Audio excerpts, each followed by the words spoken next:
Good afternoon, Pachuchas! Good afternoon, world! So for today's video, hipokrita si Badiday. Kunyaring diet tayo.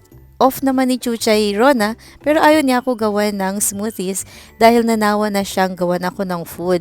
So sariling sikap tayo niyan. Panoorin niyo hanggang dulo kung anong mga ingredients ng ginamit ko dyan. Of course, main ingredient is banana, isang piraso nga lang.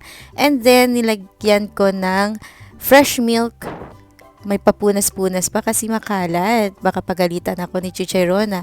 Siyempre, hinaluan ko ng organic honey. Galing pa yan Egypt. At saka, gift lang yan kay Chuchay. Ayan, pasosyal si Badiday. Nilagyan pa yan ng collagen peptides. Wow. Hindi alam ni Chuchay yan. Bibigyan ko siya later on. Kasi pag alam niya yan, hindi niya yan iinumin. At dahil paborito ko pa rin ang powdered milk, ayan, pinagaluan ko pa ng powdered milk. Syempre, yan ang pampalasa ko.